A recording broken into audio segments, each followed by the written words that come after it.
Hello. If you're interested in people and human ecology and in the diverse ways that people inhabit landscapes around the world, I invite you to take this course, Landscape Fieldwork, People, Politics, Practices. Landscape fieldwork is a way of understanding the complexities of landscape through lived experience and relationships with humans and non-humans, such as plants, animals, and materials. The central premise is that experiential knowledge gained from landscape fieldwork can help us decenter Western canons of landscape knowledge and offer new possibilities for imagining alternative futures. The class is cross-listed between the departments of landscape architecture, anthropology, and African American studies. No background in design or any of these fields is required. Undergraduate, master's, and doctoral students are all welcome. The course will prepare you to conduct your own landscape fieldwork projects, either alone or collectively.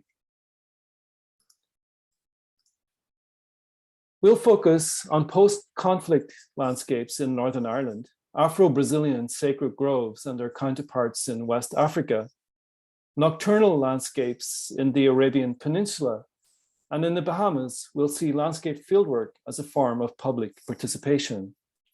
Each of the sections is framed around a particular landscape fieldwork project. We'll unpack these case studies using theories that help us formulate new understandings of landscape. We'll spend time investigating the history of landscape fieldwork, and we'll see how fieldwork is used in other arenas, such as art, geography, and urban planning. We'll meet a cast of characters that includes Geoffrey Jellicoe, Ian McHarg, Roberto Burle-Marx, and Margaret Mead. We'll also meet a range of contemporary landscape fieldworkers and see how their fieldwork affects what they design.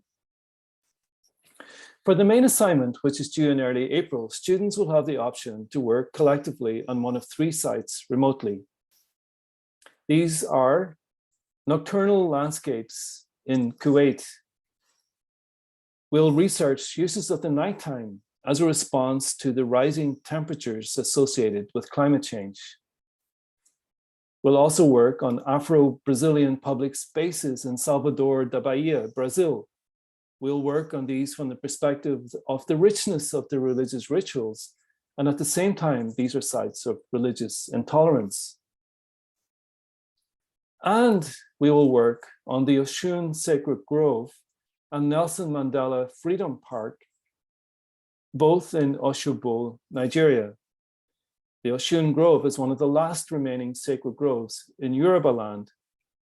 And we will enter the forest through short films by the Nigerian artist Adolphus Opara, which were commissioned specially for the course. The collective fieldwork will inform individual design and policy proposals. Classes will consist of lectures and class discussions, which take place on Fridays from 3 to 5:45 p.m. Again, the class is cross-listed between landscape architecture, anthropology, and African American studies. In the past, undergraduate, master's, and doctoral students have taken the class. And students are also encouraged to meet with me, the instructor, regularly to develop your own individual work. Since most regions of the world have neither a formal field of landscape architecture nor written landscape histories, landscape fieldwork is essential for knowledge building if we are to decenter the Western canons. Again, if you're interested in people and the diverse ways people inhabit landscape, then I invite you to take this course. Thank you.